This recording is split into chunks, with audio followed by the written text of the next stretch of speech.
Hello, is this thing on? Welcome to Hustle and Heart. Hustle and Heart. Ah, ding. Welcome to the Hustle and Heart podcast. So today, Brittany and I are here and we are going to take a little walk down memory lane and talk about our journeys and how we first met back in 2015 all the way up until now.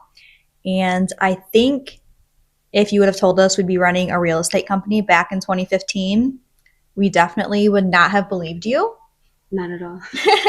Yeah, back in 2015, we were very young, trying to figure out life back then, and things just have changed they're just like way different. I was working in a factory, believe it or not, so we'll get more into that and talk about that a little bit more. But first, I wanted to talk about kind of who we are and what we currently do. And I thought it'd be fun if we kind of describe each other. So I can talk about who I think you are as a person, and then I can talk more about what you actually do currently in your role. Do you want to start? You start. Okay, so Brittany as a person, if you don't know her, she is very bubbly, very fun to be around. Most days.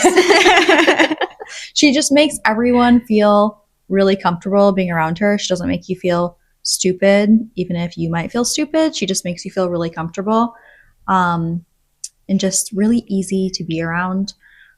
She's really funny. She knows how to have a good time.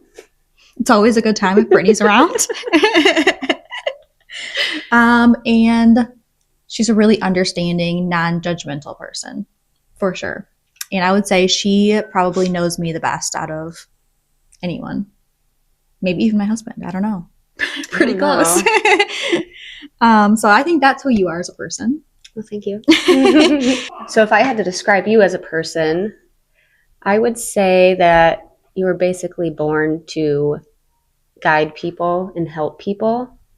And I think like once you got into real estate, you kind of found your calling, and it wasn't necessarily like you buying listing homes, all that stuff that the agents do, but actually like training agents from your experience. But you are a great leader, very understanding.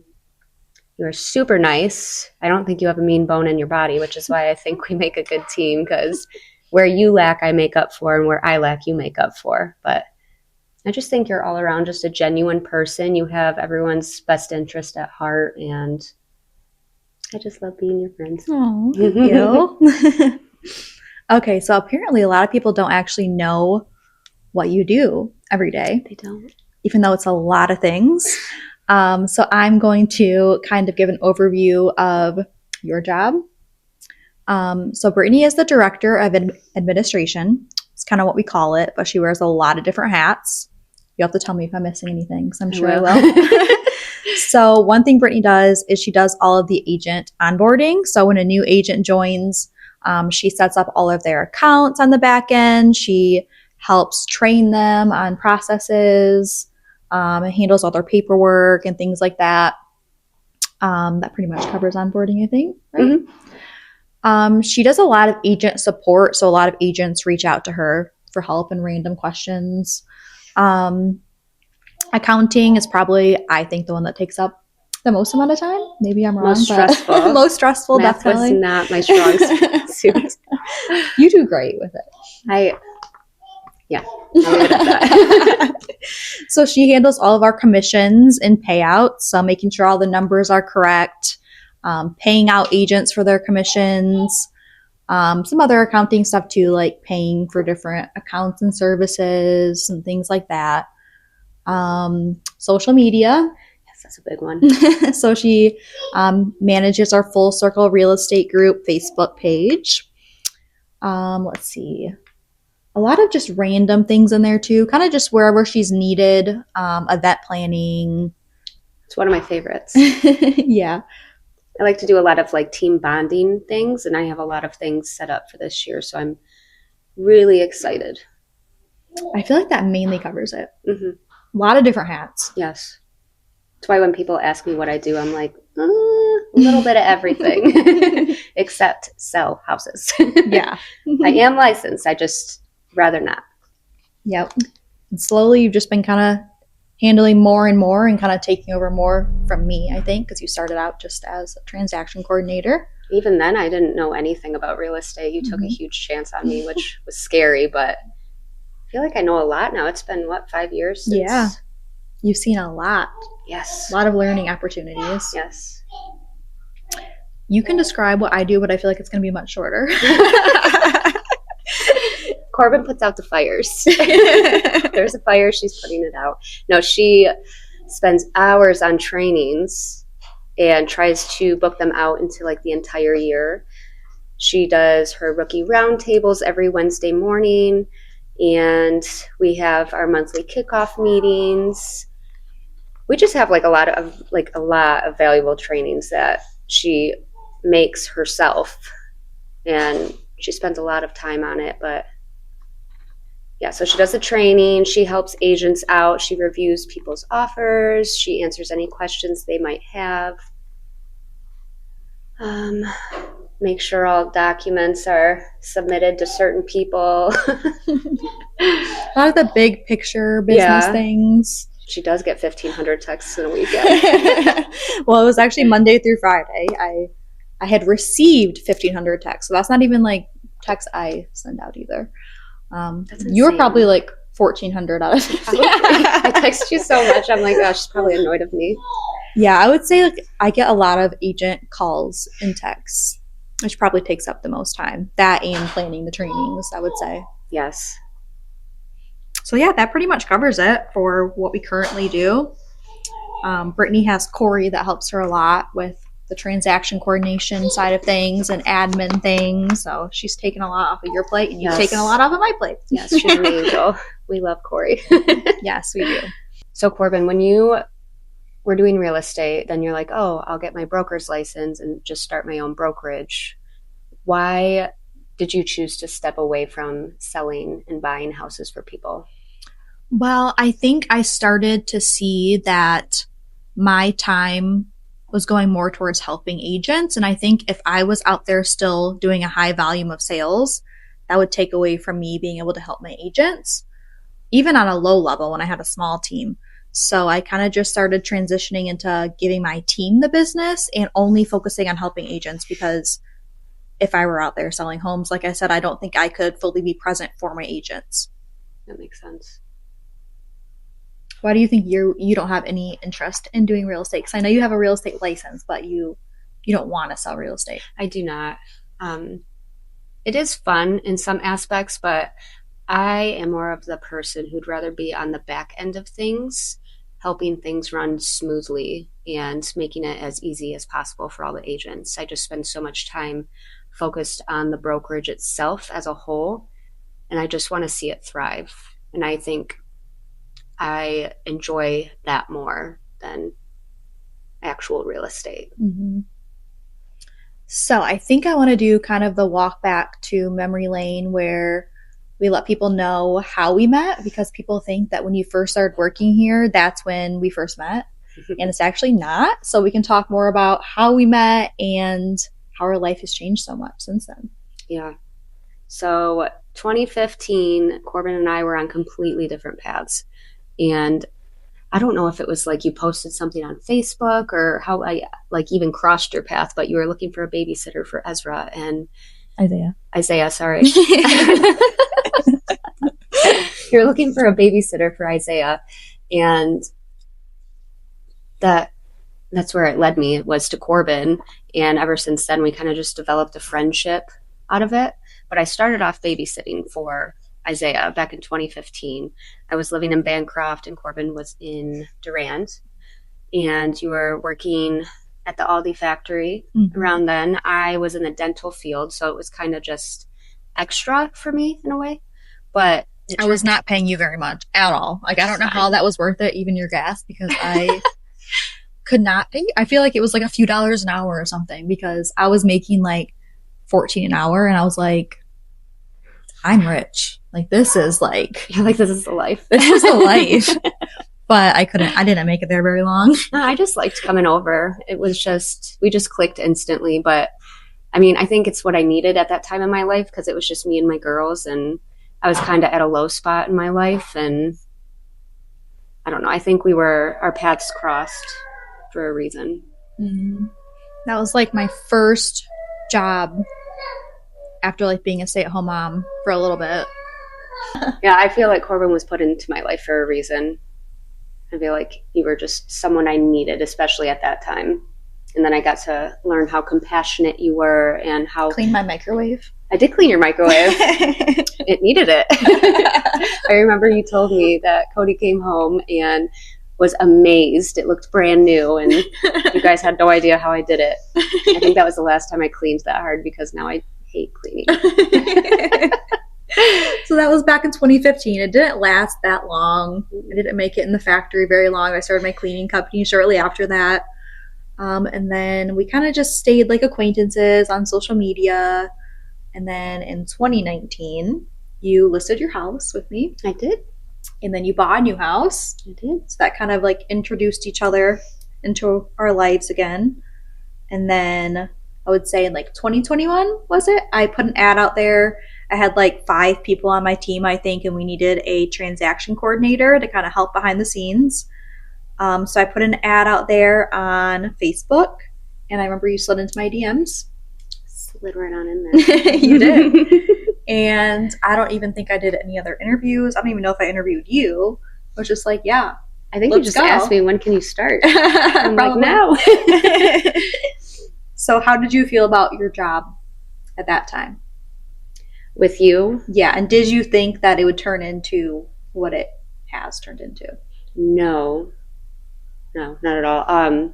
Started off as a transaction coordinator. It got paid per file, and I was doing that on the side of it was like a 9-to-5 job, but I was dealing with insurance back then, but I was just constantly on the phone while also trying to be a transaction coordinator for about 5 agents. And it was a lot, but it's what needed to be done. And it got me I was able to stay home with my kids. And then eventually Corbin and I sat down and talked about what do you think about doing this full time? And I said, sure. I was very scared, if I'm being honest. I was like, I don't know what to expect of this or anything. And I started as a transaction coordinator, and then you slowly started growing, and then eventually you opened up your own brokerage, and there's a lot more agents now. A lot more, yeah. Yeah. And you started kind of just taking on more and more of my role, I guess, in some ways. And then eventually we had Corey take on some of yours. Yes. Okay, so I have an idea for a little game we can play. Okay. It's a section called Boss/Bestie Mode. And I'm going to ask you some rapid fire questions. All right. They might get a little hard. We'll see. Okay. Okay, so starting out a little bit lighter, what would you say the hardest part about working with someone who you consider a friend every day? Knowing which line not to cross. Sometimes I feel like maybe I make myself a little too comfortable, and then I have to like reel myself back. Okay. I don't think have I crossed a line before? No, I don't think so. Okay. The line is pretty thick. Yeah. What is my biggest tell when I'm stressed? I know the answer. Face. I know the answer. You kind of like shut off from people in a way, and you're not as outgoing. What about even like over text? Because that's usually how we communicate. No emojis, and it's like short. It's even worse if you throw that period in there. Oh God, now I'm going to be self-conscious about how I text you. That's why I always use emojis. How do you stay honest with me even when you know I might not want to hear it? I just feel like I would want someone else to do the same for me. Like, say I was having a bad hair day, or you were having a bad hair day. I'd be like, Corbin, what's going on with your hair today? I'd try and say it like respectfully, but I would hope you would. I would just like expect it in return. You know what I mean? Honesty is just a key value of someone. So you think I'm a liar? Never. Okay. What is something you think I could work on as a leader? Putting your foot down more. I agree. Being harder on the agents. What is something that you wish agents understood about the work that you do behind the scenes? That I'm not always busy, that I am Mhm. here to help. Everyone always thinks I'm like, oh, I don't want to bother you. You're so busy. I'm queen of multitasking. I will always be here to help. I prefer if you texted me, though. Don't call me. Are there any Corbinisms you've caught yourself saying? Well, I have a whole like section in my phone of Corbin quotes. And I try to use them as much as possible. Like if someone asks me a question that I don't know the answer to, my response would be, I don't know, I'm not a doctor. Just because it's something you'd say and people look at you like, why is this girl so awkward? What's the other one you said the other day? What was it? I don't have my phone on me. I feel like you said one. I did. It was in this is the new me or something. Oh, that was the old me. Yeah, that was the old me for my behavior on Saturday. We won't get into that. We're not going to get into that. All right. Well, I have some questions for you. I'm scared. What made you trust me with literally the entire heartbeat of Full Circle? I think you just over time proved yourself that I could trust you after years and years. And I actually immediately trusted you. I feel like I can feel your vibe and I just know your heart. You're big on vibes. You're easy to trust. That's good. What's a Brittany quote that lives rent-free in your mind? Oh, man. That's hard. I don't have a list in my phone of your quotes. I know. Are there any? No. Probably. There's one that I'm retiring, and I'm not saying it at the award ceremony again. Oh. Yeah. I always encourage it, though. I know. Oh, this is a good one. What is one thing I do that will instantly calm me down? Calm me down? Calm me down. Like example, like when we were in Traverse City for the weekend. Oh, God. When we were in Traverse City, and I was having a panic attack a little bit. I have been dealing with panic attacks since 8th grade, so you were very understanding about it. Yeah, very familiar territory with me with that one. Yes. It was great until you decided to put the nature noises on the TV at full volume, the bird noises, and it wasn't just like little chirps here and there. It was like, and like it woke me up out of a dead sleep, and I was terrified. It's like 2 a.m. And I was like covering my head with the pillows, like trying to go back to sleep. And eventually I was like, Brittany, now I know. Turn it off. Now I know not to do nature documentaries, and it's full force Judge Judy. Just Judge Judy. Yeah. Now I know, though. Now you know. I think she has PTSD from birds, though. But I do think you always calm me down. Like I text you at least probably a few times a week, and I'm like, I'm quitting. And you kind of talk me off the ledge, or just like venting to you automatically makes me feel better. Oh, that's good. All right, how about this one? If I disappeared for a day, what task would you panic about first? Oh my gosh, I would just panic in general. I mean, for a day, maybe we could handle it. The commissions and payouts, I think I would be like, I'm waiting until she gets back. I wouldn't want to do that again. It's not that bad. You have your system down. I do. It might not make sense to most people, but my system, it works for me. What unhinged business do you think we'd start together if it wasn't this brokerage of yours? I feel like we've talked about this before. I feel like we've talked about opening a coffee shop. Yes. That'd be cool. Love coffee shops. I think a med spa would be cool. Ooh, that would be cool. I feel like I could be like, Brittany, let's do this. It could be anything. And you'd be like, yeah. Like something totally off the wall. Yeah, I think coffee shop / bookshop / holistic oddity type. Yes. Thing. / maybe thrift shop. Yeah. / something else. Yeah. But it has to have like a dark demeanor. Like it needs to be like moody. Yeah. Some exposed brick. Yes. Greens, blacks, plants, incense. Whenever we get time. I don't know. Bones. Bones. What's something that most people don't know about you? Well, I'm gluten-free. I've been gluten-free for 12 years now. I have celiac disease, unfortunately. I also have thyroid disease. So interesting and riveting. I've written and published a book, and I like to collect oddities. So things like fossils, bones, taxidermy things, anything, teeth anything weird and cool. And that's about it. What do you think? Whatever I are.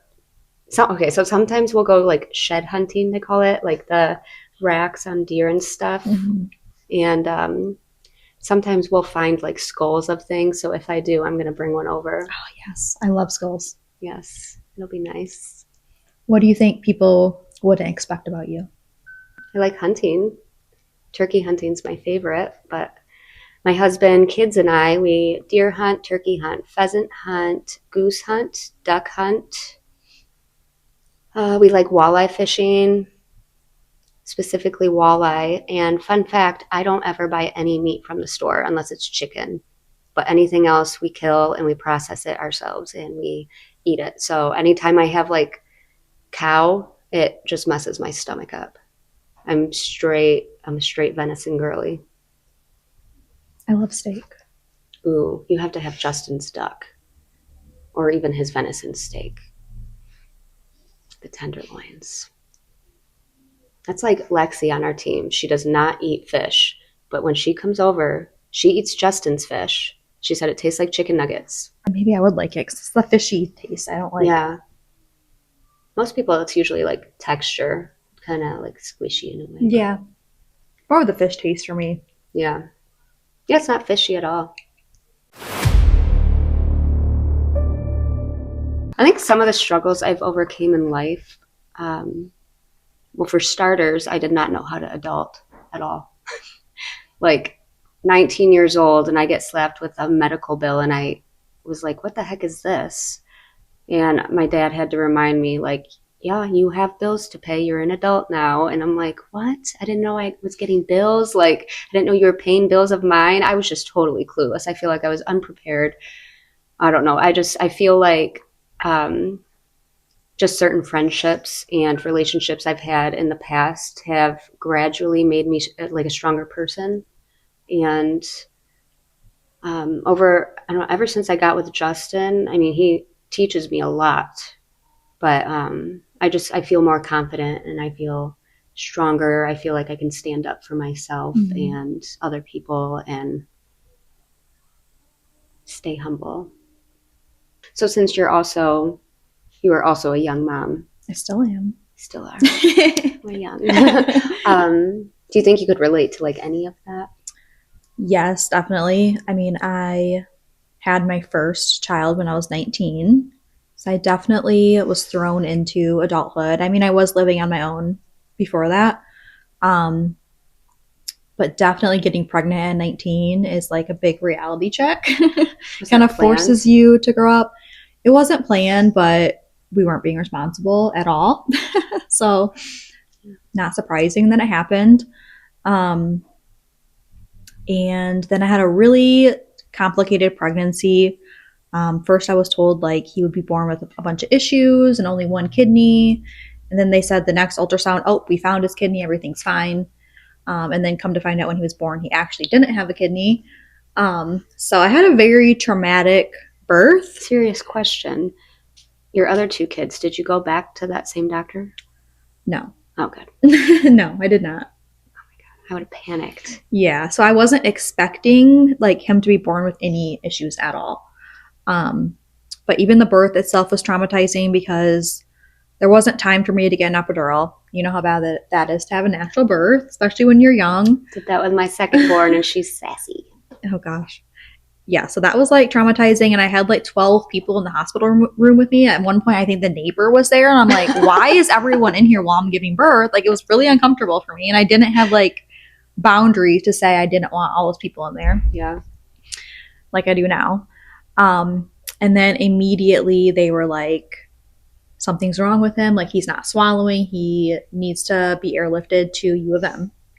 So I'm like freaking out. I'm not sure what's really wrong with him. I just know that like he can't swallow food at all. And so he was airlifted to U of M. I just immediately left the hospital to go to the hospital. So they didn't get to like check me and make sure I was doing okay or anything, which I actually wasn't, because I didn't know at the time that it wasn't normal to be in a wheelchair for 3 weeks after giving birth. You were in a wheelchair for I had to be 3 pushed weeks? around. I think I just did not get the proper care I needed, because I was just like, bye, I'm going to be with my baby. And they let you leave? Mm-hmm. Yep. I don't think I really gave them a choice. But I was like, I need to be there, like with my baby. He's being like, he's in a helicopter right now. So we went there, and then I found out that he had a heart condition, like a valve problem, which he still has. He only had one kidney, which is fine. You can live with only one kidney. And then he had to get surgery that day on his esophagus because it wasn't connected to his stomach. Mm-hmm. So he was there for like 3 weeks, which was a really hard 3 weeks because we couldn't hold him at all. Like we couldn't feed him or anything. And like there was one point where every vein in his body had already been poked. So they had to like do an IV through his forehead vein because like every vein in his body had already been poked. And he had like a vent through his throat and everything. So that was like pretty traumatizing. Yeah. And I think that's what kind of kicked off my postpartum depression, like once I got home, because it was a really rough time. You do have a good support system at home, though. Yeah. So even after that, like it definitely made me want to do more to build a life for my son. But it definitely was, it took a long time to be able to get there. It was a very slow thing until it kind of exploded. But even a few years after that, I mean, Cody was still working at McDonald's. Once I had Isaiah, I couldn't really afford childcare, so I was a stay-at-home mom. We shared one car, which was really difficult because he worked a lot. Yeah. So it was all about balancing that. I was stuck at home a lot. And I remember when we finally got a second car, I found a van on Facebook for $300. That's unheard of. And I was like so excited. It ran. It didn't have air conditioning and the windows didn't roll down. So for hot days, it didn't really work. It's like a hot box on wheels. But I sold that car for $800, so I made a profit. Is that when you learned like all about? I negotiated. He thought I was a man. He was like, "Oh my God, that was you negotiating?" He's like, "I thought Corbin was a man." They always think that. It's all me. I don't get that. Why do they always think Corbin's a man? Always. But yeah, definitely starting from the bottom, it makes you appreciate what you have so much more, I think. Yeah. Because we definitely slowly worked ourselves up, and Cody slowly started getting paid a little bit more from his salary job. I mean, he was a high-low driver. And he got Pepsi, right? Yeah. And then he started doing like the analytical side behind the scenes of all the shipments. And I started my cleaning company. So then we were like really starting to work our way up in the world a little bit more. I think once I started doing real estate in 2018, it was really scary. It was a big leap of faith. But I think that's when I realized like my true purpose in life, and things really started turning around for us. Okay. So that's why I want to kind of give back to other agents and show them like the possibility that's out there with real estate, because it completely changed my life in a lot of ways. Yeah. Not even just like monetarily, but just like being able to give back and doing something that you actually enjoy every day is huge. I think what you've grown here is inspiring, knowing where you started to where you're at now. And I feel like it's just going to keep growing. And I think it's a good thing for this podcast, because I think a lot of people are going to realize like, oh, she truly is a genuine person and she cares about her agents. And that's just how it's always been. And I think what you're doing here is very good, because I feel like you're offering a lot more training than other places offer. And there's just so much experience you've had under your belt, and your eagerness to help other people get to where they need to be has always been like your number one priority. Yeah. And I think having those struggles, like as a young adult and young parent, like it kind of forced me to want more out of my life. I think if I wouldn't have went through that or had kids, I would have just kind of been settled in life. Mm-hmm. Whereas like they pushed me, like I have someone else that I'm building a life for. I need to do more for them. So I think without that, I don't think I would be where I am now at all. So I just want to say thank you, Brittany, for being a part of this journey for so long. You've known me for like years now, and you've seen all these different versions of me, and I can't even imagine where I would be without you. I don't think this would exist without you. So thank you. You're welcome. Also, I'd like to add in there that back in 2021, you took a chance on me without having any experience whatsoever. You've taught me so many things, not just with real estate, but just how to deal with things and coping techniques with like depression and anxiety, just like everything. I feel like you genuinely made me a better person inside and out. And now I see you as like a leader, like seeing you develop your leadership skills. I feel like it's been really cool to see. That was a hard one. It's a work in progress always for everyone. Yes, definitely. But I love you. I love you. So at the end of every episode, we are going to answer some common real estate questions that people may have. But if you have anything that you want to know, you are more than welcome to put it in the comments below. What would you say, like, how do you find value for a listing? Well, it starts with agents finding comps, so similar homes that have sold in that area, and they put together a whole CMA or comparative market analysis.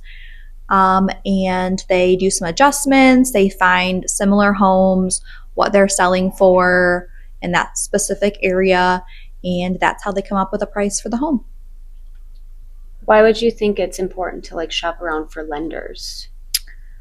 Very important to shop around for lenders because different banks and lending companies all are going to offer different products. So some could offer a lower interest rate, different programs, different down payment assistance options.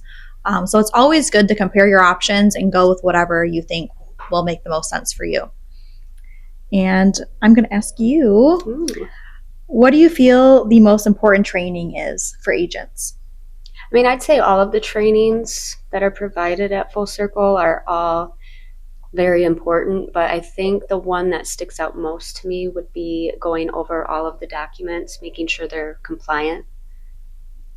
Yeah, I would say so too. I think just anything from a legal perspective, protecting yourself and your clients and making sure you're filling out contracts is definitely. And understanding them. Yes. And how to explain them to your clients. Yes. Because I've had clients where they don't even ask what they're signing, they just sign it. But I like to inform them on what it is they are signing. But then you have other clients that will ask like number by number, like, oh, well, what does that mean? Mm-hmm. So knowing the contract like through and through, I think is very important. I agree. Thank you for tuning into our podcast. See you next time. Like, what does she say?